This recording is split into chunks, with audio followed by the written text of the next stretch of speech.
bonjour à toutes et à tous et bienvenue dans ce 16e épisode des UBBistes. Je suis ravi de vous retrouver pour débriefer ce match aussi frustrant qu'intéressant à analyser.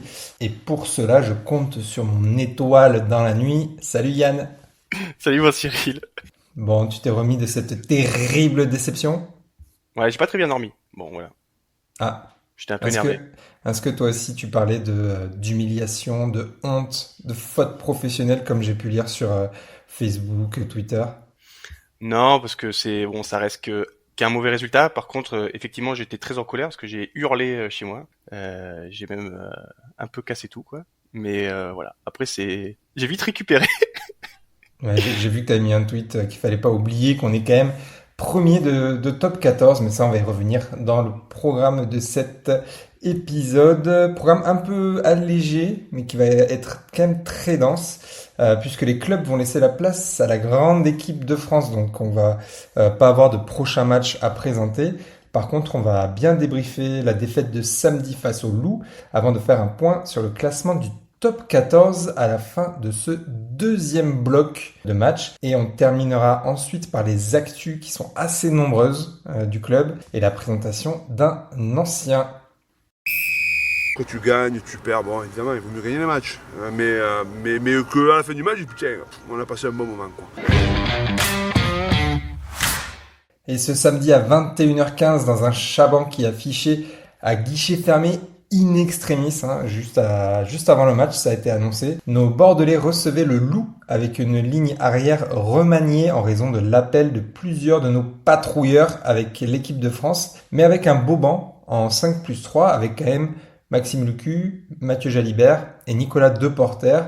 Mais c'est dans des conditions qui étaient finalement plutôt clémentes que nos joueurs vont vite une nouvelle fois manqué leur entame avec une première pénalité de Berdeux suivie par un bel essai de Nignashvili avant que Carberry lui par contre trouve le poteau de notre côté et que surtout avant la 10e minute, je crois que c'était vers la 8e ou 9e, on perd Tatafou sur blessure.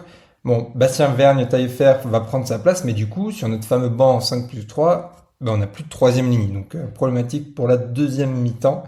On va quand même bien réagir dès la 18e minute avec un bel essai en bout de ligne inscrit par Pablo Huberti pour venir à 7-10. Et après un échange de pénalités, Romain Laterade va se consoler de quelques erreurs quand même qu'il a fait en début de match et terminer un beau travail des avants en fin de première mi-temps pour virer en tête au retour des vestiaires 17-13. À la 52e, on va même passer très proche de la correctionnelle suite à une erreur d'appréciation d'Huberti, mais l'essai de Ratez est finalement refusé pour un en avant. Bon, un peu généreux, moi personnellement je trouve, mais en avant quand même. Mais le Loup va quand même offrir une grosse défense et résister aux attaques bordelaises.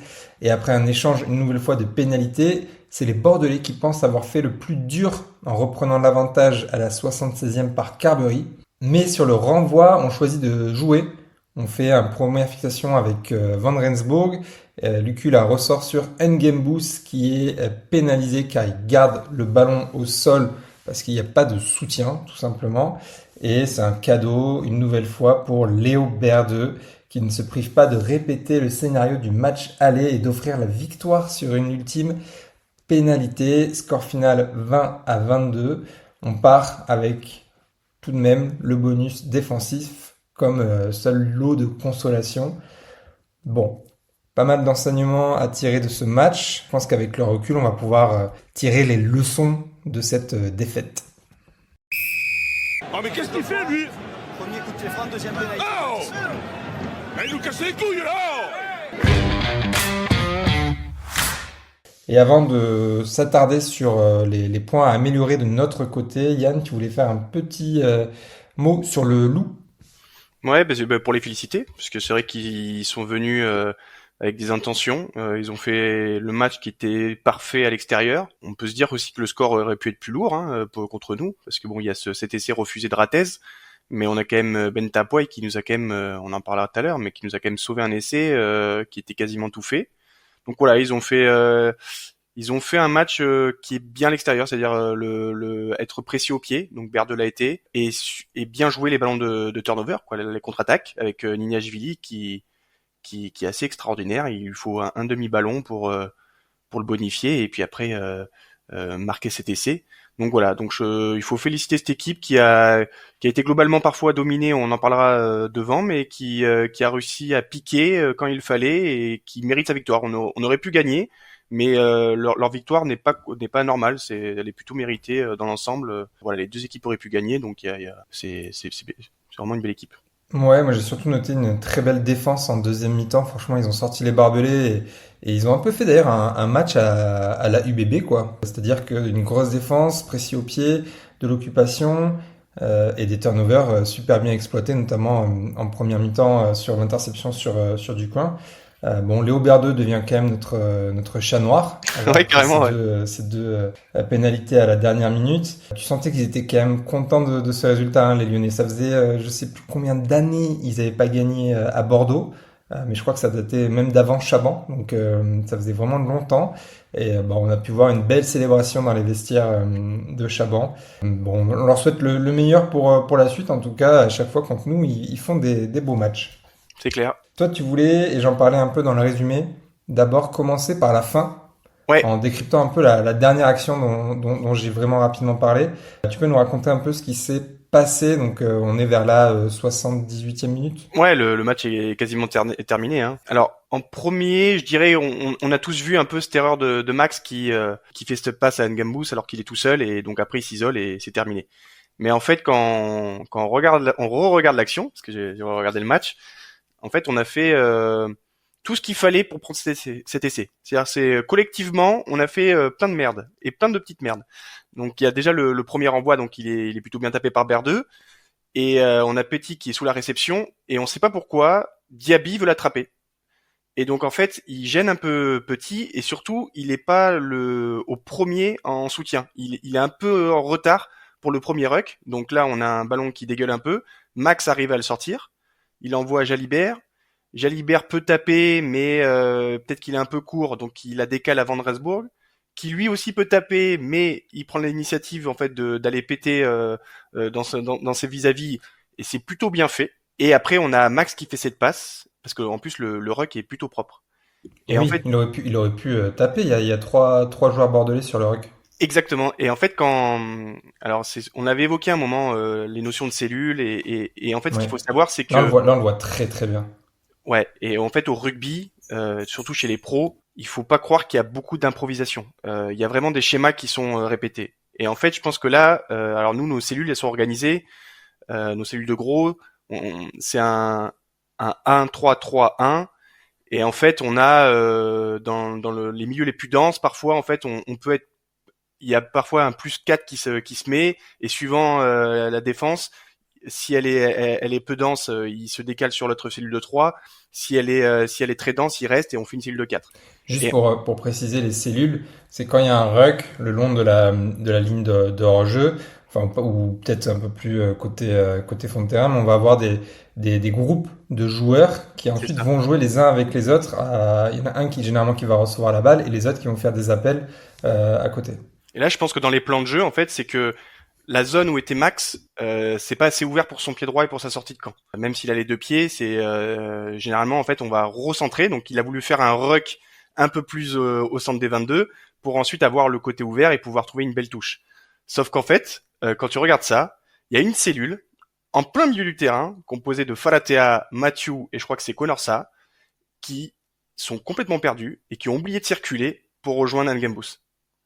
Et en fait, automatiquement, Max fait la passe, mais là, il y aurait dû avoir 4 personnes, en fait. Ouais. Max aurait pu dégager, mais au final, c'est ni la faute de Max ni de Ngambous, mais plutôt du coup des soutiens qui auraient dû être là. En fait, les soutiens auraient dû être là, il n'y aurait pas dû avoir de problème, et Max, lui, il aurait dû voir qu'il n'y avait pas de soutien, et il aurait dû garder le ballon, en fait. Ça se voit un peu sur l'action qui fait la passe directement et qui regarde pas forcément. Parce qu'en fait, il faut vraiment savoir que, alors déjà maintenant, il y a un temps pour jouer les rucks. Dès que l'arbitre dit jouer, on a 5 secondes, donc il faut prendre une décision assez rapidement. Et comme je le dis, en fait, les schémas sont prédessinés entre guillemets. Là, c'est un peu de l'automatique, c'est-à-dire que on est dans cette zone, on sait qu'il faut se recentrer pour après pouvoir trouver une touche. Et donc, en fait, il a fait ça, mais automatiquement, et il a manqué un peu de lucidité. Hein. Donc voilà, même moi, je suis un peu tombé sur Max, mais en regardant l'action, il n'y a pas que lui qui est fautif. Il y a quand même une erreur collective. Concernant du coup cette fin de match aussi, on voulait mentionner le banc en fait, on s'attendait à, si on tenait jusqu'à la 60e, avoir un banc qui dynamite le Loup, mais en fait, c'est plutôt l'inverse qui s'est passé. On était devant et ce banc en 5+3, alors, pas aidé du tout par la blessure de Tevita Tatafou, puisqu'on n'avait pas de troisième ligne frais pour arriver à la 55e. Mais finalement, ça fait un peu pchit et on n'a pas su repasser devant. Ouais, parce que je pense que le qui nous a fait défaut, alors comme tu le dis, il y a les blessures qui ont mis vraiment. Il y a deux blessures, je trouve, qui sont extrêmement importantes. Il y a Tatafou qui nous flingue un peu ce 5+3, mais je pense pas que Falatea devait jouer autant aussi. C'est-à-dire que je pense que la blessure de Sadio cervical, alors je sais pas ce qu'il en est d'ailleurs, je pense que ça a aussi modifié les plans de Yannick Brugge, parce que globalement, on en parlera tout à l'heure, mais il était encore dominant en mêlée. Il arrivait à obtenir des pénalités, etc. Et je trouve que notre 5 de devant titulaire a été au niveau, et par contre, ceux qui sont rentrés n'ont pas pu amener en fait l'impact nécessaire en fait pour mettre nos trois pépites dans l'avancée. Et en fait, je pense que tout s'est un peu joué là. Je pense que on montre un peu une des limites de notre effectif, c'est que avec les absents qu'on a, notamment dans le 5 de devant, Caso, Coleman, Big Ben n'était pas là non plus. Ça montre un peu la limite et le fait que on est trop juste face à une équipe comme le Loup qui est en place et qui avait quand même un pack qui était assez conquérant, etc. Donc voilà, c'est là où on voit qu'il manque un peu de densité, et les blessures, je pense, nous ont fait défaut, parce que je pense que s'il y a Caso qui rentre ou Coleman qui rentre, avec Big Ben, etc., on n'a pas le même impact, et je pense qu'on regagne les duels, ce qu'on a commencé à perdre en fait au fil du temps. Ouais, j'ai vu aussi pas mal de gens qui réclamaient Swinton ou Samu, ce genre de profil, enfin surtout Swinton pour l'impact physique qui aurait pu effectivement faire du bien, mais tu peux imaginer qu'un Vernon Taillefer, il aurait quand même pu faire du bien aussi en rentrant frais à la 60e et pas en jouant 70 minutes du coup. Ouais, 70. c'est ça. Ouais. Bah après voilà, il fallait arbitrer entre le 5+3, parce que t'as tes trois internationaux hyper performants qui sont là, parce que si tu fais un 6+2, c'est-à-dire que t'en vires un. Donc soit Jalibert, soit Max. Et après voilà, ton 6+2 t'aurais peut-être amené les certitudes, mais finalement si Tatafou se plaise pas à la 8e minute, je pense que ouais, t'as pas le même match, quoi, parce que t'as raison, hein, BVT il fait quand même encore une belle rentrée avec des bonnes charges, etc. Donc et je suis pas sûr que ça se joue au niveau de la troisième ligne, moi. Ouais. Je reste persuadé que de toute façon, c'est toujours ce 5 de devant le plus important pour moi dans le rugby, et donc c'est eux qui peuvent te faire rebasculer les matchs, quoi. Ouais, manquer de puissance. Et pour revenir un peu au 5+3 versus 6+2, c'est vrai qu'en fait, si t'enlèves du coup un Max Lucu, tu te retrouves avec Jalibert et De Porter, avec potentiellement Retière qui peut enfin qui peut décaler en 9. Mais en fait, derrière, t'as pas assez de polyvalence, je trouve, pour pouvoir combler un peu tous les postes et tous les cas de figure, parce que ça voudrait dire que potentiellement t'as deux porteurs qui pourraient jouer sur l'aile. Enfin, c'est assez compliqué. Mais bon, du coup, ça n'a pas fonctionné du tout. Un petit point d'amélioration aussi qui concerne le 5 de devant que tu mentionnais, c'est les touches. Alors, elles sont perfectibles. On fait 15/20, 75%. C'est pas notre pire match. Et c'est surtout plutôt des erreurs individuelles qui nous ont coûté ce nombre de touches. Dans le sens où moi j'ai un souvenir par exemple d'une touche de Conorsa qui est pas droite. C'est-à-dire que Petit, il apprend sur son côté droit, limite il hésite à la toucher parce que c'est tellement flagrant qu'il se dit que bah ça va forcément être sifflé. Ce qui m'éclate moi à chaque fois, c'est les têtes des talonneurs qui font mine de pas comprendre la décision de l'arbitre. C'est un régal. Mais là-dessus, c'est plus ça et la Terrade qui était un peu à revoir, notamment la Terrade aussi faire un lancer en deux temps. D'ailleurs, je sais pas si tu peux nous expliquer ça. Ouais, c'est que sur les touches, en fait, dès qu'on arme, il faut lancer. Il y a pas de notion de feinte. Si on fait une feinte, c'est bras cassé directement. Voilà. Donc en fait, l'arbitre a considéré qu'il avait lancé en plusieurs temps. Il s'était arrêté au milieu, et donc ça faisait une sorte de feinte. Voilà. Et donc c'est pour ça qu'on a pris un bras cassé. C'est dommage d'ailleurs, parce que il y avait pas de bloc saut en face et on était plutôt dominant sur les portées. Donc c'était vraiment une occasion d'essai, ça. Mais après t'as raison, hein. Là pour le coup je pense que c'est plus individuel, hein, parce qu'il y a eu vraiment, mais des deux côtés, hein, c'était un peu le festival des saucisses des deux côtés, entre alors je crois que c'était Marchand et Chat côté Loup, et nous latéral de ça, c'était pas, voilà, c'était assez compliqué pour les talons ce samedi soir. Pourtant, les conditions étaient bonne, mais bon, il y a des soirs sans aussi comme ça. Du coup là, on va peut-être mentionner un peu plus des joueurs. Duquin qui a refusé du coup sa première titularisation après quasiment un an d'absence, 10 mois je crois, quasiment tout pile. Bon, il fait un turnover du coup sur son premier ballon et qu'il l'offre entre guillemets parce que l'essai est pas fait, mais l'essai à Nignashvili. Compliqué du coup cette reprise en starter. Ouais, très très compliqué. Je pense qu'il a voulu trop en faire. Il a l'intromis dès le début à vouloir relancer comme un malade et puis à faire cette passe dans le vide. Après, voilà, il lâche le ballon et après, bon, avec ce petit Géorgien, de toute façon, c'est un demi-ballon, quoi. C'est comme avec Penaud ou Louis, quoi. Donc il faut rien lui laisser. Et voilà, il en a trop fait. Je trouve qu'il s'est cramé trop rapidement aussi. Parce que la couverture du fond de terrain, qui est normalement un de ses points forts, il a été mal à l'aise. Il a loupé, je trouve, la couverture. Il était souvent en retard. Ouais. Il y a eu plusieurs fois, on a failli manger des 50-22. Alors, est-ce que c'est lié à une mauvaise adaptation du poste, parce que dans le sens où avec la nouvelle règle du fait qu'il faut que tu remettes en jeu tes coéquipiers, etc., avec donc l'absence d'escorte, enfin voilà, avec toutes ces nouvelles règles, est-ce qu'il a besoin d'un petit temps d'adaptation pour revenir à son meilleur niveau? Et en plus après il a pas pu se rassurer parce qu'il a eu quasiment aucun ballon haut à faire, Ouais. qui est son secteur en fait où il est le plus dominant. Donc vraiment pas un match, ouais, c'est vraiment un match à oublier. Donc après, je pense qu'il faut pas trop l'enterrer parce que ça reste un bon joueur. On parle d'un joueur qui a pas joué pendant, je sais plus combien t'as dit combien? Plus Bah d'un an? dis-moi, il a un quart d'heure de jeu sur les Ouais, 10 derniers mois quoi. ouais, tu vois. Donc C'était au Stade Français.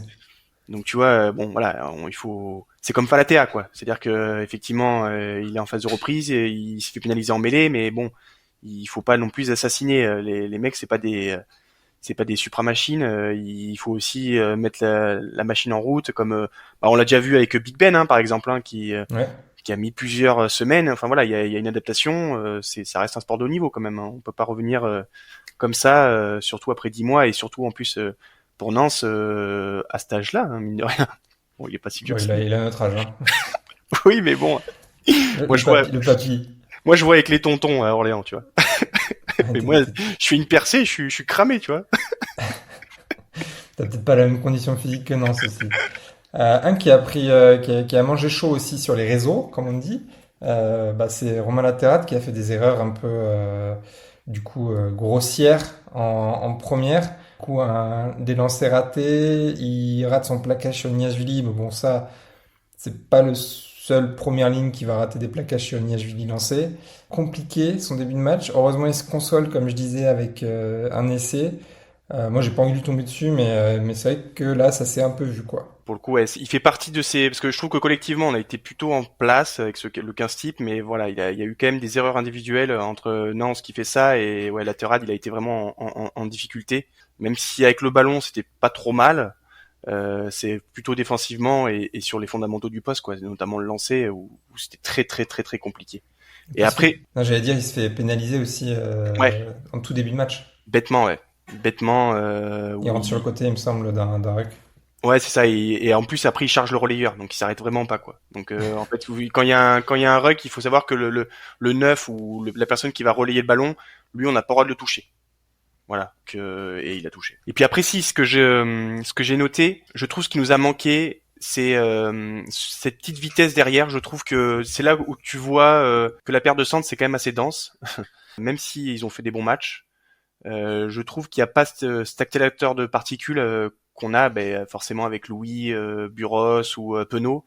Ouais. Et tu vois qu'en fait ces trois mecs ont réussi à compenser des matchs carrément, je pense, rien qu'avec leur vitesse, parce que on a quasiment la même équipe que contre les Sharks, avec le banc. Mais en fait, t'avais Penaud, quoi. Et oui, ça change quand même beaucoup de choses, notamment le fait quand même de prendre le score assez rapidement sur des turnovers, sur des choses comme ça. Là, c'est vrai qu'on était tout le temps derrière, donc en fait, Montpellier n'avait pas besoin de se découvrir, ils nous ont juste attendu et on fait ce qu'ils savent faire, c'est-à-dire défendre. C'est ça, parce qu'on en parlera après dans les points positifs, mais je trouve que l'animation était plutôt bonne et il n'y avait pas cette petite accélération qui fait que tu arrives à déstabiliser la défense. On l'a vu un peu avec Retière, mais trop peu pour arriver. Et c'est là que tu vois que un 15 qui manque un peu de canne, ben tu le vois tout de suite, quoi. Ouais, complètement. Et juste pour finir, du coup, parce qu'on a déjà fait un petit quart d'heure, je pense, sur les points négatifs, est-ce que, du coup, Alexandre Ricard a pas montré aussi un peu ses limites, même si on l'a vu quand même très actif au soutien, sur les zones de ruck, je crois qu'il récupère des ballons, d'ailleurs, mais peut-être un manque de puissance, du coup, c'est un peu ça qui nous a manqué, comme tu disais? Ouais, ben après Ricard c'est un 4, quoi. Donc là qui dépanne en 5, mais il a toutes les limites d'un Ouais. 4, c'est-à-dire que il va pas mettre des culs, il va pas avancer, c'est un joueur qui est relativement léger. Par contre, ce que j'aime bien, c'est qu'il est relativement habile dans les zones de ruck. C'est-à-dire que c'est un joueur qui est grand. Alors généralement les grands c'est compliqué de se baisser et d'aller gratter. Lui c'est assez naturel. Ouais. Donc voilà, bon, on peut pas demander à un profil 4 de faire le rôle de déménageur. Effectivement, on manque de puissance, mais bon, voilà, c'est sûr qu'il va pas avancer comme peut avancer un peu Coleman ou même Caso, tu vois, qui arrive à abattre beaucoup de courses, etc. et à gagner des duels. Lui, bon, bah, il est pas fait pour, hein, c'est sûr. Ouais. Donc, quand même, à modérer, quand même, quand je vois qu'il y a des tweets qui disent qu'il a pas le niveau Pro D2, machin, les gars.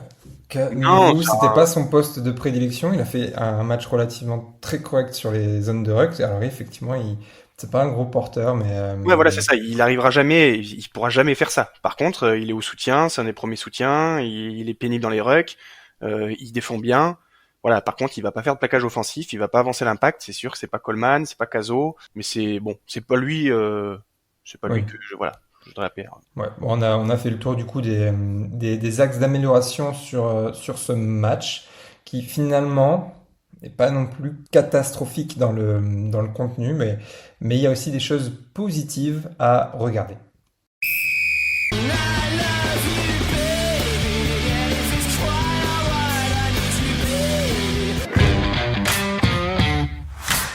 Et finalement, comme je le disais tout à l'heure, on attendait un gros apport du banc et que ça allait être compliqué sur les 60 premières minutes. Mais en fait, pas du tout. On était quand même très présents et moi, je nous ai trouvé même supérieurs en première mi-temps. Ouais, collectivement, j'étais assez surpris de ce 15 type. Je l'ai trouvé vraiment en place, le 15 des doublons, on pourra dire. J'ai trouvé, alors bien sûr, il y a eu ces 10 minutes catastrophiques où, mais ça, tu vois, c'est pas je pense pas que c'est collectivement. Je pense que c'est clairement des erreurs individuelles. On a vu Nance qui fait sa relance, etc. Donc voilà, c'est individuellement on s'est troué, mais collectivement, j'ai trouvé qu'on était plutôt costaud et en place. Le secteur qui est encore pas mal, c'est la mêlée, puisqu'avec Sadi, on a encore été dominant. La touche, alors les lancers étaient catastrophiques, mais tu vois, on a parlé, c'était plutôt, je pense que c'est plus individuel, parce que dès qu'on avait, Alors, sur la touche, on est quand même à 15 sur 20, donc tous les lancers n'ont pas été catastrophiques. ouais, t'as raison, on était en Il y a un petit axe d'amélioration, mais ouais, vraiment, voilà. la touche a été quand même correcte. Ouais, on a été en difficulté sur certains lancers, mais quand on les a attrapés, les portées, enfin, tu vois, les laissés qu'on marque, je pense que on récupère la balle au niveau des 22 mètres, on fait quand même une sacrée avancée. Et je pense qu'on les a quand même on les a vraiment secoués. Je pense que globalement le pack était meilleur. Et après, ben, le pack s'est un peu étiolé et c'est là Ouais. où après on a commencé à perdre le fil. D'ailleurs, Bru en parle. Hein, il dit on a senti le match nous échapper parce que on prend un 10-0, mais collectivement on a réussi à bien réagir pour arriver à la 45e où il y a Mathieu qui rentre avec Nico à 17-13. Donc Ouais, on était devant. on était devant. Je pense on avait une défense qui était plutôt pas mal. On a Tapouet qui rattrape un coup, mais voilà, on s'est bien rattrapé collectivement sur ce point-là. Donc je trouve que c'est encourageant dans le sens où cette équipe de doublons a tenu tête physiquement à une équipe qui était alors il y avait quelques absents, mais qui était globalement avec ses forces vives. Donc c'est plutôt encourageant, sachant que moi je pense que fondamentalement il nous manque après de la densité devant, forcément, et que les retours des blessures, alors je sais pas ce qui va arriver dans les 2 semaines, on va espérer que des mecs comme Coleman, pas Coleman c'est mort, mais ouais, ou Caso, tu vois, je sais pas où il en est de sa cheville, mais si lui il peut rentrer et Big C'est Ben, la cheville ou le mollet, Caso? ah je sais pas, je crois que c'est la Je sais cheville. plus. Bon, en tout cas, c'est ce petit pépin où on sait pas trop combien de temps ça dure. Il a eu ça après, c'était en Angleterre, Ouais, exactement. après Exeter, et donc voilà. Et aussi le retour de Big Ben aussi qui va nous faire, qui va un peu nous soulager forcément dans l'impact physique, etc. Donc je trouve que ce 15 type a été plutôt pertinent et de ce 15 type, j'ai bien aimé par exemple, je sais pas si on peut parler tout de suite, mais c'est de la Ouais, charnière. vas-y. La charnière, j'ai trouvé que ils ont été très bons, enfin conformes à ce qu'on attend d'une charnière de doublon. Avec un Yann Lesgourg qui a été très propre, avec des sorties de camp qui étaient bonnes, pas eu de prix, enfin voilà, il a pas eu d'initiative personnelle, il a pas traversé le terrain, etc. Mais il a été globalement juste. Et j'ai bien aimé Carberry dans tout ce qui est distribution. Je trouve qu'il a, moi j'adore comment il fait ses passes au dernier moment. J'ai refait une vidéo, il faudrait que je la publie, mais il arrive à attendre le dernier moment pour Ouais, faire ses à passes. mettre le doute. Voilà. Après, le problème, c'est que derrière, forcément, après, ça passait par Tapoy, ça passait par Ducoin, donc il n'y avait pas ce supplément de vitesse qui faisait qu'on allait les déséquilibrer. Mais on a réussi une fois, et d'ailleurs, sur Ouais. cette fois, c'est Carberry qui fait une magnifique course, et Lesgourg envoie une belle passe laser. Ouais, ce que j'allais dire, la passe, elle est superbe de Lesgourg. Vraiment dans le bon timing. Carberry qui la reçoit et qui arrive à la rendre à Retière C'est ensuite, ça. directement après. Et du coup, Carberry, il fait un truc super bien, donc si vous regardez l'essai, en fait, il se décale sur la passe. Alors, donc, au lieu d'attraper là où il était, il s'est décalé un peu vers la gauche, donc on regarde l'embut en face de lui. Il s'est décalé, il a fui le ballon en fait pour que Radradra en fait se défend dans le vide. En fait, il n'arrive pas à l'attraper et donc en fait il crée une brèche. Et donc après le 13 est obligé de resserrer sur le 10, le 14 est obligé de resserrer sur Retière et en fait après tu laisses l'espace libre pour Auberti. Retière qui fait quand même une bonne course et qui fixe bien. Voilà, et qui fait un 2 contre 1 classique et Huberty qui l'a terminé. Donc ça c'est tout part de cette passe laser de Yann et de cette course fuyante de Carberry qui arrive à se décaler sur la passe et c'est assez impressionnant et c'était assez bien joué. Et d'ailleurs pour finir sur Carberry, alors il a raté une pénalité, mais globalement il a marqué les transformations qui étaient pas simples et Ouais. surtout la dernière pénalité qui aurait dû être la pénalité de la gagne, il la met quoi. Ouais. Donc il faut la mettre. Ah ouais, il a mise, dommage. Je crois qu'il y avait sa famille qui était venue en plus, donc dommage, ils n'ont pas pu fêter la victoire. Et effectivement, pour revenir sur Lesgourg, il confirme le bon niveau qu'on avait vu de lui à Castres, notamment. Je crois que c'était fin d'année dernière, où il avait fait un bon match. Là, il a fait un bon match, même au pied, je l'ai trouvé bon. Enfin, vraiment, là-dessus, rien à redire de cette charnière. Et ça laisse présager, en tout cas, de belles choses pour les doublons, même si on peut imaginer que pour la plupart des faux doublons, on aura notre charnière type. Ouais, c'est possible que à Bayonne ou à Perpignan, suivant l'état de forme de Mathieu et Loukou et comment ils sont, peut-être qu'ils vont débuter quoi. Tu dis Loukou? Ah non, je dis ouais, je sais pas, je me suis trompé. Lucu. Mais surtout qu'on en reparlera tout à l'heure, mais vu l'actu, je pense qu'on va mettre une équipe assez solide à Bayonne, si tu vois ce que je veux dire. Bon, euh, en tout cas, autre joueur à mettre en avant, moi j'ai bien aimé du coup Ben Tapouay. Il fait des choses visibles. Donc ce sauvetage en première mi-temps avec derrière le grattage qui nous fait récupérer la balle, la percée en fin de match. Mais dans l'ensemble, j'ai trouvé très bon et pourtant il était en 13. Déjà, ça m'a un peu surpris que ce soit lui le 13 et pas Van Rensburg qui me paraissait un peu plus véloce. Mais du coup, plutôt bon match de Tapouay. Ouais, il était très bien. Alors pour moi c'est un 12, mais parce que je trouve il manque de vitesse pour jouer 13, mais globalement il fait quand même un match hyper solide quoi. C'est-à-dire que Ouais. là il rapporte, enfin il aurait pu rapporter des points si on n'avait pas eu cette dernière action qu'on a décryptée tout à l'heure, mais parce que son retour ça vaut 7 points. Hein. Ouais. Voilà, c'est-à-dire que là, il faut qu'il aille se le chercher. Après, il a les études parfaites. Et puis après, en deuxième mi-temps, ouais, t'as raison, il a franchi. Alors c'est assez rigolo parce qu'il fait un crochet. Tête C'est un peu baissée. bizarre. Il a fait une fin de passe crochet. Et il a baissé la tête pour passer sous le plaquage de BR2. C'était assez sympa. Mais ouais, match propre. En défense, je crois qu'il a 100%. Il a plutôt bien distribué. Moi, j'aime bien quand il s'intercale en deuxième 10 avec Carberry. Il arrive à faire le bon relais. Bon, malheureusement, après, comme je l'ai évoqué plusieurs fois ce soir, c'est après la vitesse qu'on a Ouais. dû mettre. Mais globalement, ouais, très très bon match de Tapoy qui depuis le début de saison, Mm. pour le coup, j'ai rien à redire quoi. Autant l'année Clairement. dernière. Il y a une grosse perte de balle où il fait une passe en touche, mais en fait c'est parce qu'il a Bastien Vernteiffer sur son côté droit Et en fait, ils se comprennent pas du tout. D'ailleurs, Taillefer, il a pas du tout une attitude déliée dans ce cas-là. Il anticipe directement que Tapoy va fixer et va jouer seul et anticipe un peu le soutien offensif. Là où il aurait peut-être dû continuer sa course. Et du coup, bah, c'est une passe en touche et ça aussi, c'est des erreurs un peu visibles. C'est ça, ouais, ça arrive, hein, manque de communication. Là, il pensait qu'il allait avoir un ruck, il aurait été premier soutien, donc oui, ça arrive. Après, c'est pas une erreur grossière, hein. Donc, pour le coup, Non. Tapway, non, il a vraiment fait un bon match. Pour le coup, je suis satisfait de son match. Ouais.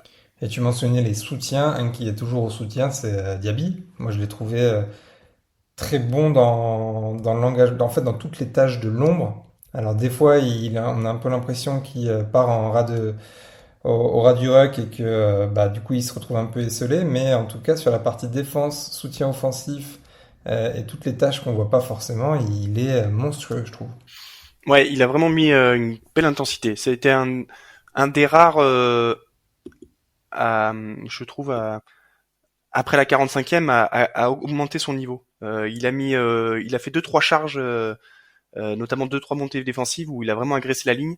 Et on sentait qu'on était vraiment bien dans le match. Et il a réussi à casser cette ligne du loup par ses montées agressives. Après, il a fait plusieurs départs au ras du ruck qui étaient bien sentis parce qu'il a pas perdu le ballon. Je crois qu'on a pris une pénalité parce qu'il y a Bastien qui déblait sur le côté. Mais globalement, ouais, il a été extrêmement présent. Donc là, c'est assez marrant parce que c'est beaucoup de joueurs qu'on décriait pas mal, qu'on jugeait plus haut niveau, qui globalement ont été quand même plutôt performants et qui réellement se sont mis en mode doublon, quoi. Tapoy, Diaby, moi Ricard j'ai bien aimé.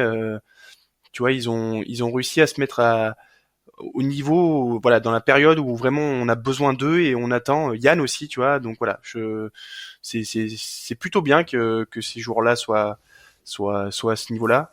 Bon voilà, après maintenant il faut que les internationaux qui descendent, etc. fassent un peu plus, quoi. Mais tu vois, tu mentionnes ces joueurs-là et le fait qu'ils soient bien, qu'ils soient investis, qu'ils soient concernés et qu'ils soient au niveau. Bah, c'est aussi grâce à ce management qui a privilégié du coup ces joueurs-là qui ont pu préparer le match collectivement et individuellement. Le fait que bah, on mette une équipe un peu remaniée derrière, bah, finalement ça implique ces joueurs-là qui répondent présents. Alors là, ça l'a pas fait, on perd quand même de 2 points. Donc si on gagne ce match, c'est vraiment tout bénef. Un peu comme le match aller d'ailleurs. Mais mais il faut pas oublier qu'on reste premier de top 14, que impliquer ces mecs-là, maintenant, ça va servir pour les doublons et que potentiellement, quand on gagnera un match, chez n'importe quoi, à Bayonne, ou qu'on ne perdra pas face à Clermont à domicile, bah, il faudra peut-être se souvenir de ce match-là. Et je vois aussi beaucoup de gens qui directement après le match ont tapé sur le management de Yannick Bru. Moi, j'ai beaucoup aimé du coup qu'ils prennent ce risque-là à ce moment-là de la saison. Parce qu'on sort quand même de 9 victoires consécutives. Il faut aussi réapprendre à perdre un peu de temps en temps. Il faut pas oublier tout ce qu'on a fait jusqu'ici. Alors, certes, c'est frustrant de perdre ce match, mais on avait quand même pris un beau pari qui, pour moi, je pense, était nécessaire. Bah, de toute façon, après, on va attendre les résultats. C'est toujours pareil. Je pense que il faut pas s'affoler. C'est une défaite. Il y a d'autres équipes qui vont avoir ce genre de défaite, hein. Et même dans le top 3. Après, voilà, il faudra voir comment on passe ces doublons, tout simplement. Et après, je pense que ça donnera déjà une indication de savoir qui avait raison. Mais je suis pas sûr fondamentalement. Mm. Pour moi, je pense pas que ça aurait changé significativement si on avait démarré avec Max, Mathieu et Desporter. Je pense que C'était pas là le souci sur ce match. pour moi, c'est ce 5 de devant remplaçant qui était moins impactant parce que forcément Jacques est un très jeune joueur, Falater est en phase de reprise, ça reste un très jeune joueur. Voilà, tu vois, je pense que c'est vraiment devant dans cet impact-là qu'on n'a pas su conserver ce résultat. Je suis pas sûr que des joueurs qui aient fait des allers-retours, Marcoussi, Ici, Bordeaux, soit en super état mental ou en super état de forme, même si Mathieu, lui, maintenant, lui, j'ai l'impression qu'il a bien intériorisé. Mais peut-être que pour d'autres, c'est plus difficile. Tu vois, pour Max ou pour Nico, surtout que Nico, en plus, il a été un peu déclassé, quoi. Donc, tu vois, dans la tête Ouais. aussi, il faut pouvoir se relancer. Hein. C'est Ouais, pas. pardon, même Mathieu, du coup, il m'a fait rire parce que maintenant il met des culs à chat. Non, mais c'est incroyable ça. Hein. C'est, J'ai. Mais ce qui est bien, alors au-delà du fait que ce soit marrant, c'est je trouve que, tu vois, l'an dernier, au printemps, on le trouvait moins agressif sur les lignes, il tentait moins de choses. Et là, de le voir tenter ce genre de choses, alors c'est déjà parce que bah, on était un peu à court de solutions, il avait un peu tout tenté à la main, au pied, et que bah, finalement, il fallait aussi essayer de la percu. Mais ça prouve aussi qu'il est bien physiquement, que bah, du coup sa blessure là qu'il a eu en fin d'année est bien derrière lui. Et ça augure du coup de bonnes choses pour ses faux doublons. Ouais, et puis c'est vrai tu vois qu'il a intégré. Hein. Il sait qu'il a un problème en défense. Tu vois, et il travaille. Pour le coup, il a bien indiqué, et il travaille énormément sur la technique de plaquage. Et c'est vrai que c'était assez rigolo son match parce que à un moment, alors ça aussi, là tu vois que les gros ils étaient morts et pourtant il y en a qui sont rentrés il y a pas longtemps. Hein. Falatea, il a pas joué énormément de temps, mais c'était Retière et Jalibert qui prenaient le ballon et qui allaient péter. On a fait ça pendant 30 secondes, une minute à la fin. Il y avait que Ouais. Retière et Jalibert qui allaient péter. C'est-à-dire que des mecs qui font 80 kilos, quoi. Et ça fait un peu comme des moustiques sur un pare-brise quoi du coup. Bon, après, Jalibert, il a mis un énorme Mais cul au oui, neuf. je dis ça en plus. Il a fait Et, un sanglier sur une Twingo. donc, ouais, mais là, c'est bien. Je suis content pour Mathieu parce que c'est vrai Ouais. que t'as raison. On sent que, bon, déjà, parce que lui, c'est toujours pareil, c'est qu'il a eu des graves blessures. Enfin, il s'est fait 3 fois le genou, je crois. Donc, tu vois, parfois, t'as un peu de réticence, surtout que 2 fois le genou, c'était 2 fois sur un mec qui plaquait, quoi. Enfin, c'est lui qui plaquait un mec. À qui, et puis après c'était en Afrique du Sud, je crois. Et donc tu vois, tu le sens qu'il était un peu réticent, et là il arrive à s'engager, et puis je pense qu'il prend confiance en lui, parce Ouais. il a globalement un physique qui peut lui permettre de plaquer sévèrement. On l'a vu sur chat, c'est assez rigolo. Ça a dû faire tout drôle à chat, mais euh, mais ouais, il a été pour le coup il a mis plein d'implications quand il est rentré. Hein. C'est vrai que c'était bon, après Nico Ouais. aussi, hein, mais Oui, bien sûr. Bon, ça a pas suffi. ça n'a En pas tout suffi. cas, un break qui va faire du bien. On va pouvoir savourer ensuite les doublons, même si je sais qu'il y en a beaucoup qui redoutent ça. Il y en a aussi certains qui nous voient déjà hors du top 3 à cause de cette défaite. La saison est encore longue et même, tu vois, tu disais on fera les comptes à la fin des doublons. Mais même à la fin des doublons, derrière, il te reste la réception de Toulouse, un déplacement à Mayol, la réception de La Rochelle. Enfin, il y aura des points à prendre quand même. Hein, donc même si on est derrière après les doublons, et encore quand je dis derrière, c'est troisième, au pire des cas, bah, il y aura encore des matchs à jouer pour aller chercher une deuxième place. Donc faut pas non plus baisser les bras tout de suite. En tout cas, on va profiter, enfin les joueurs vont profiter parce que nous, pas tant, de ce break. Donc là, on va avoir 2 week-ends sans top 14 puisqu'il y aura France-Pays de Galles et France-Angleterre, il me semble. Donc bon, ça va être cool à suivre avec nos petits Bordelais. Et donc du coup, on va faire un petit point sur le classement du top 14. Tu finis 7ème, 8ème, 9ème, 10ème tous les ans. Tous les ans. Et du coup, c'est la fin de ce deuxième bloc de matchs, alors qui était composé de matchs de top 14 et de matchs de Champions Cup. Et du coup, à la fin de cette 15e journée, bah, l'UBB est mine de rien toujours en tête. Alors ça se resserre derrière, Toulouse est à 51 points comme nous, Toulon est à 48, ils sont bien revenus. Puis derrière, Bayonne est déjà un peu à 39 points, un peu plus loin. On espérait que le MHR fasse un coup à Toulouse. Bon, ils se sont fait un peu peur les Toulousains parce qu'ils s'étaient menés 3-0 à la mi-temps. Mais bon, derrière, ça a déroulé. Et Montpellier n'était pas équipé. Et pour Toulon, on n'espérait pas grand-chose. On voulait pas qu'ils prennent les 5 points. Et en première mi-temps, on a Astoy qui s'est pris pour Dan Carter pendant 20 minutes. On a Boss Morin qui a eu les cannes de feu. Leeds pareil. Et du coup, on s'est dit, ah tiens, pourquoi pas La Rochelle qui fait un coup à Mayol. Et finalement, bon, en deuxième mi-temps, ils ont fini par craquer. Et Toulon prend quand même le bonus offensif.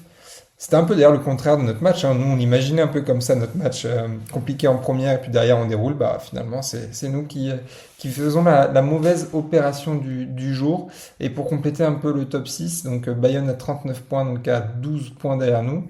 Et il y a Clermont à 38 points et La Rochelle, du coup, à 36 points. Et derrière, c'est assez serré. Et si je prends le classement britannique, mais on n'est pas si mal. Alors je prends le classement britannique strict, donc qui pondère les victoires à l'extérieur, mais Ouais. qui ne prend pas en compte les bonus.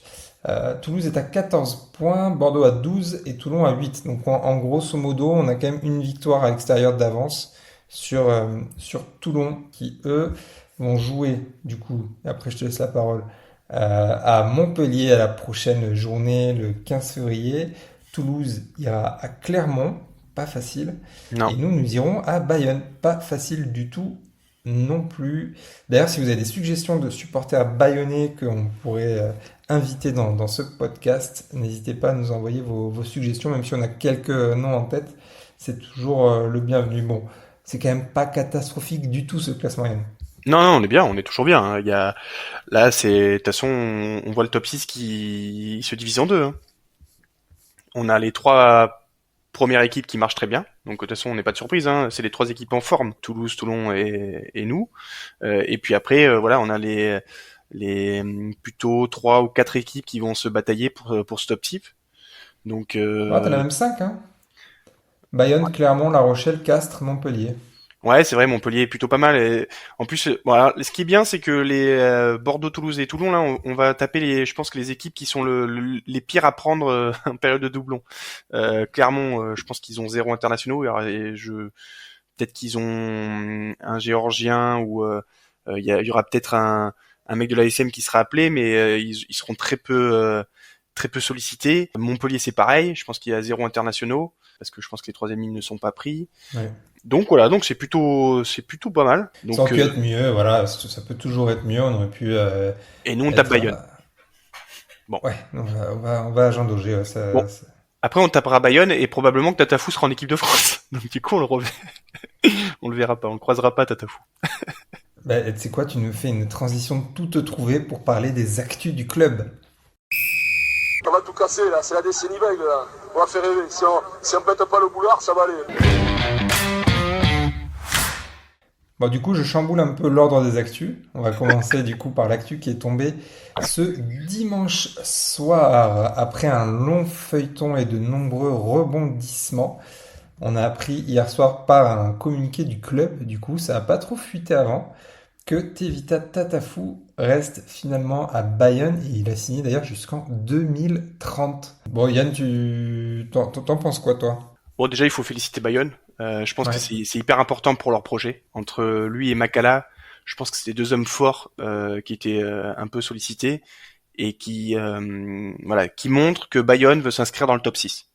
Je pense que ça fait partie de ces têtes de gondole, ces joueurs un peu stars, futurs stars qui vont permettre d'attirer d'autres noms. Et donc ça inscrit le projet dans un futur top 6 et des phases finales. Donc ça, je pense que c'est très bien pour Bayonne. En plus, on va dire en plus que c'est bien pour le championnat. Ça évite aussi que ce soit concentré un peu partout, Ouais.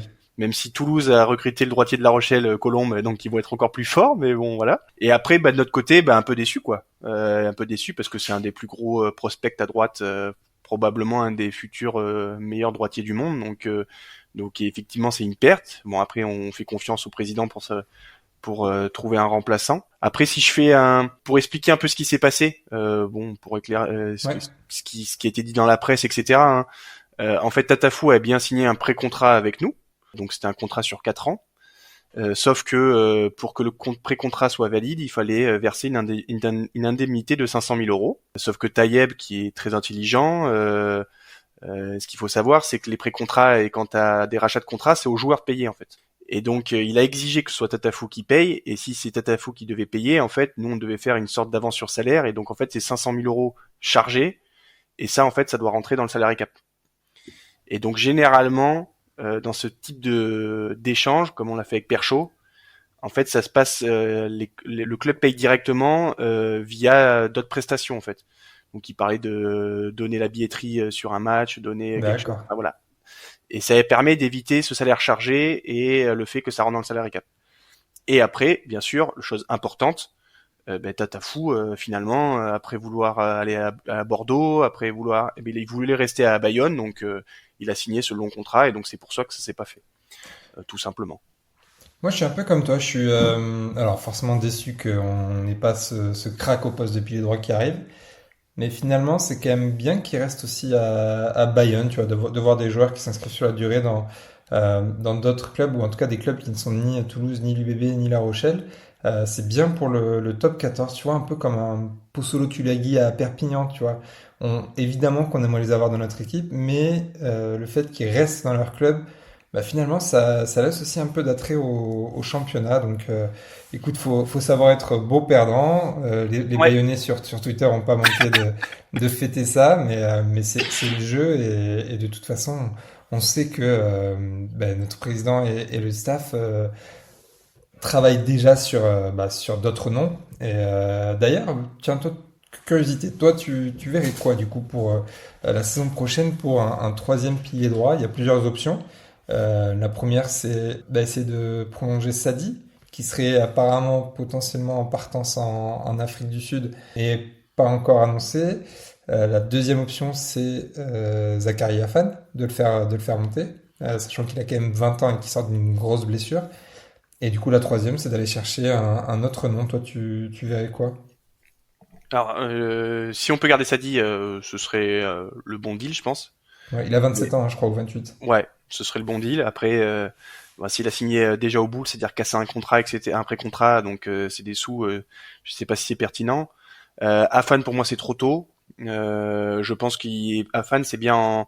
Il faut qu'on ait 3 droitiers plus lui en backup, tu vois. Ouais. Parce que il va forcément jouer au bout d'un moment, parce que Falatea est quand même un joueur qui se blesse assez souvent. Big Ben n'est pas là en novembre et il fait aussi les Pacific Nations, donc il aura des feuilles de match. Mais je pense que lui, il faut le faire monter petit à petit en compétences, et lui, l'objectif ce sera de remplacer Big Ben à la fin du contrat de Big Ben, en fait. Je pense que ce sera plus dans cette optique-là. Ou s'il est performant, de remplacer Falatea en 2026, parce que Falatea arrivera en fin de contrat en Ok, 2026. l'an prochain. Ouais.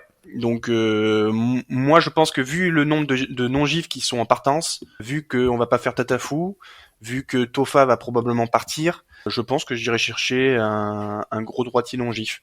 Alors j'ai aucun nom, mais j'irai chercher ce type de profil, tu vois, un mec solide en mêlée. L'idéal ce serait un mec hyper solide en mêlée, qui soit pas internationaux, qui soit tout le temps là, tu vois. Type comme on avait eu avec Kobilas, type Collier qui a signé à Castres, tu vois. Ouais. Sadi Ouais. aurait pu faire le taf comme ça, pour Ouais. ça. Il n'y a pas un anglais, justement, qu'on peut aller chercher? Bah je sais pas. Pour le coup, j'ai pas cherché de nom. De toute façon, je pense qu'on fera peut-être la semaine prochaine, un petit point sur à la fois les minutes jouées et du coup les postes qui restent à combler pour la saison prochaine. Ça peut être sympa de faire ça pendant le break. Bon, voilà pour Tatafou, du coup, qui reste à Bayonne. Donc, on pensait avoir deux potentiellement Tevita Tatafou à l'UBB la saison prochaine. Bah, on risque d'en avoir aucun, mais je suis même quasiment sûr. Sûr, c'est sûr. Juste un petit mot du coup sur la retraite de Nance Ducoing qui a été annoncée mardi ou mercredi dernier. Bon, du coup, on n'a pas pu en parler, donc on dit deux mots rapidement là-dessus. Bah ouais, alors déjà la vidéo était sympa. Il pourra se reconvertir en acteur, il y a pas de souci, ou il pourra faire comme Lagui, alors je sais pas si t'as connu toi, sur Canal où il faisait des petites Oui. Philippe? Philippe. Et ouais, bon, du coup c'était un peu écrit, hein, dans le sens où voilà, il se blesse assez souvent, peut-être qu'il met plus de temps à se remettre.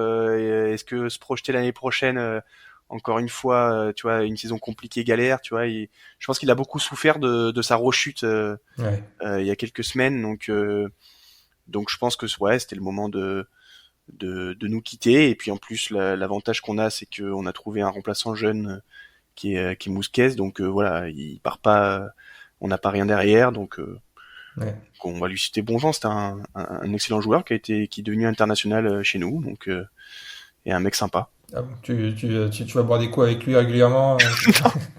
Ah mais Je me projette si je vais boire des coups avec lui. Il a l'air très rigolo. Ça peut être sympa, effectivement.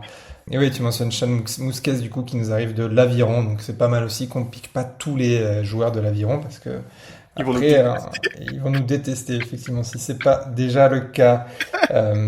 Concernant les prolongations, on a deux porteurs, Nicolas, qui apparemment est en pourparlers. Il arrive en fin de contrat de la saison prochaine, à la fin de la saison prochaine.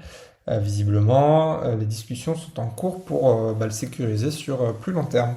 Ouais, bah ça c'est important parce que c'est vrai qu'on attend beaucoup de noms, des recrues, mais stabiliser son effectif c'est aussi important que les recrues. Donc on a fait Yoram Moefana il y a pas si longtemps, Mathieu quand même c'est extrêmement important, Lucu, Big Ben, Louis qui aussi va. Alors je sais pas c'est encore officiel, mais il tend vers une prolongation. On commence déjà à négocier. Nico. Donc voilà, important de garder ces joueurs-là. L'année prochaine, il y aura un autre dossier qui va être assez palpitant parce que je crois que ça va être Penaud, ça va bientôt arriver à terme. Donc voilà, il y a ces petits sujets qui vont arriver, mais voilà, la stabilité d'un club, c'est garder ses forces vives. Et oui. Ça commence par là. Ça commence par là. Il n'y a pas que des recrues, les prolongations, c'est tout aussi important, surtout quand on a des hauts potentiels comme ça et qui sont très très jeunes, quoi.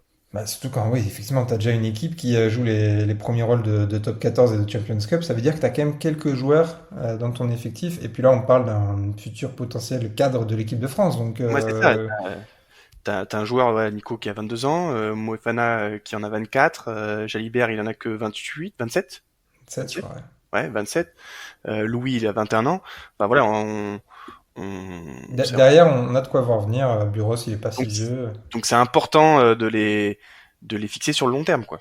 Donc Ouais. ça c'est extrêmement important et c'est aussi coûteux. Donc aussi ça joue aussi sur le salary cap et sur les futurs recrues. Ouais, c'est une balance à avoir.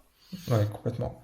Et en parlant de futurs recrues, là c'est sorti dans Middle, qui s'était relayé par les copains de Saturn Oval, visiblement. Bah, alors, ça reste encore à l'étape de rumeur, mais Hugo Russ, l'ancien Bordelot-Béglé, potentiellement pourrait revenir à la fin de son contrat en 2026.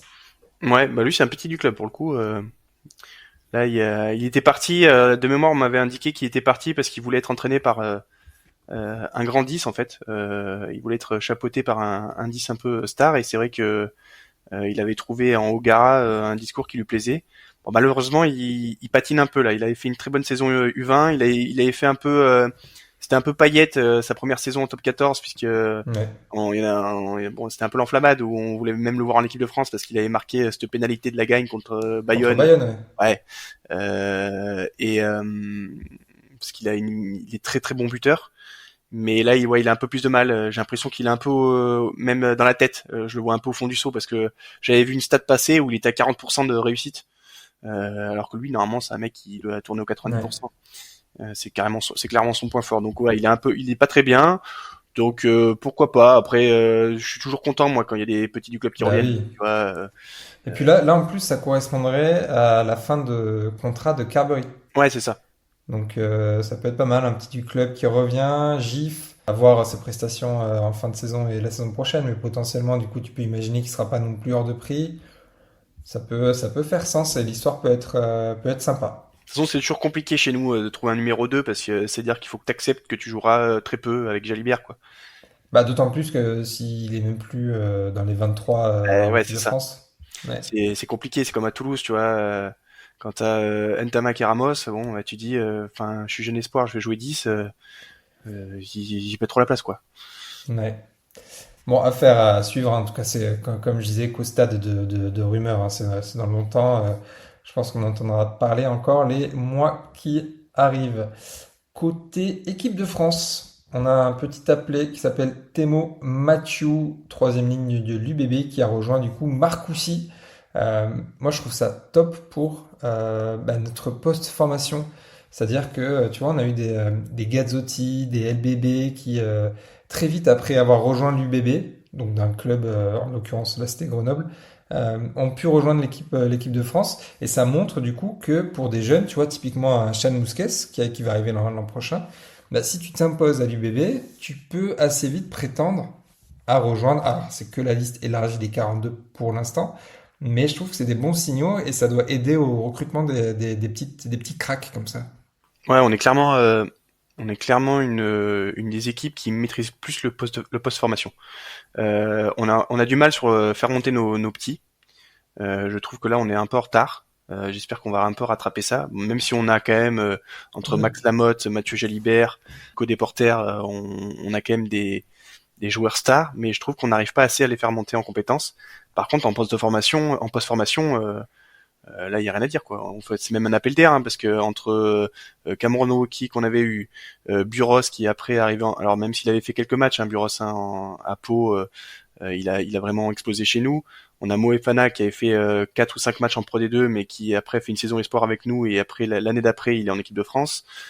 Ouberti aussi, qui était pas loin à un moment donné, on parlait de lui en équipe de France, mais lui c'est pareil, il était arrivé de national, et donc on arrive vraiment à rapidement les joueurs de qualité à les faire jouer et qui performent assez rapidement, et donc du coup après ils atteignent l'équipe de France parce qu'on est quand même une équipe qui est globalement très agréable à voir jouer et qui est dans les standards internationaux, que ce soit en temps de jeu effectif, en nombre de plaquages, réussite de plaquage, l'attitude au ruck, etc. Donc voilà, on se rapproche des standards internationaux, et donc forcément il y a moins d'écart entre nos joueurs et l'équipe de France, même s'il y a un gap qui est assez élevé. On le voit quand les uns passent de chez nous en équipe de France, on voit que parfois physiquement il y a encore du travail, mais oui, mais tu vois, Gazzotti, il a encore du taf, hein, c'est sûr, mais au moins c'est positif, quoi. Mais globalement, ouais, c'est ça. De toute façon, on est un club qui attire. C'est pas pour rien qu'on attire des jeunes talents, parce qu'ils savent que à moyen terme, ils peuvent facilement percer, hein. Il y avait ce petit article là de la Dépêche qui évoquait aussi un jeune neuf de Colomiers qui était en partance, enfin qui était entre Toulouse et nous pour être recruté. Oui, si certains veulent voir l'article, il s'agit de Guillaume Lafont, qui est effectivement un neuf et qui serait entre Toulouse et Bordeaux, effectivement, en étant à Colomiers, t'es pas loin des deux. Et tu vois, et puis là il y a la condition de savoir quand tu vas, à quel moment tu vas arriver pro et percer, et puis après est-ce que tu as une place ou pas. Tu vois, c'est important, hein. Louis, c'était un peu ça, hein. Louis, il y avait eu ce petit reportage avec des porteurs là où c'était assez sympa, et du coup Grenoble lui a dit sous 4 ans tu seras, ou pas avant 3 ans tu seras avec les pros, et lui il a dit si c'est ça, autant que j'aille dans un club de top 14, et bon sous 3 ans il était en équipe de France. Bon, le pari a été bon.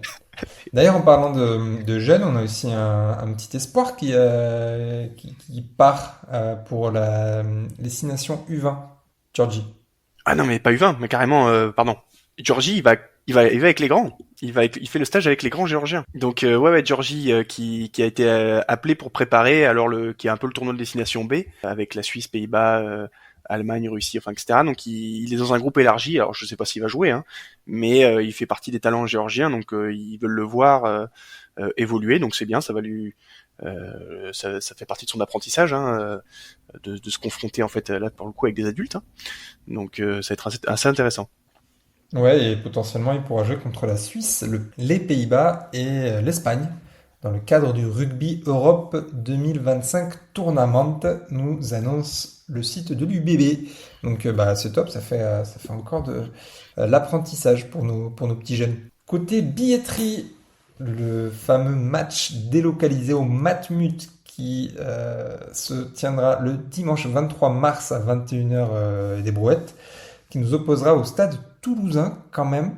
La billetterie ouvrira ce mercredi à 10h30 pour ceux qui veulent acheter des places. On peut penser que ça va assez vite partir, surtout quand on repense au match de l'an dernier qui était quand même assez succulent. Concernant les espoirs, ils ne jouaient pas et ils avaient quelques semaines de break. Je crois qu'ils rejouent dans un petit mois au stade toulousain. Bon, les Lions, 11e victoire consécutive en autant de matchs cette saison, 68-0 contre Lille, et elles iront à Rennes le 9 février. On était inquiet la semaine dernière parce qu'il y avait que eu 21 ou 28 à je crois qu'il y avait 24 à 12, un truc comme ça. On était un peu inquiet. Bon là c'est bon, c'est bien les filles. Voilà. Je vous propose qu'on passe tout de suite à la présentation de l'ancien. Présentez-vous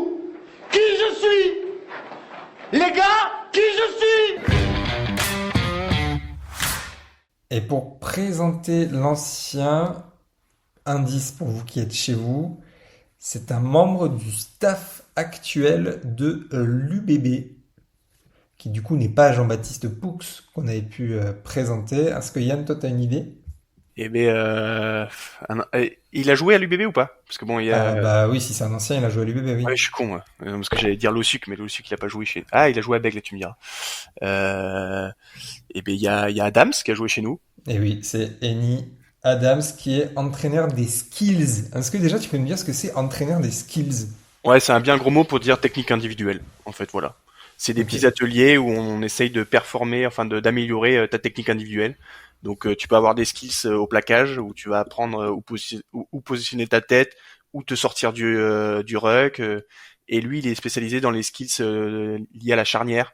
Donc c'est plutôt les techniques de passe, comment placer son ballon, comment placer ses mains. Typiquement, un des trucs qui travaille dans les skills, si vous regardez l'explication qu'on avait eue et sur l'essai d'Exeter, le magnifique lancement de jeu, où il y a Penaud après qui est dans son couloir et qui fait ce duel. Et ben si vous regardez les mains en fait de Mathieu Jalibert, il les place pour que il soit dans le sens de la passe. Et en Ouais. fait, pour qu'il gagne du temps pour après amorcer sa passe de 25 mètres. Et donc ça, en fait, c'est travaillé par la position des mains, etc. Comment on réceptionne le ballon, comment on fait la passe, etc. Voilà.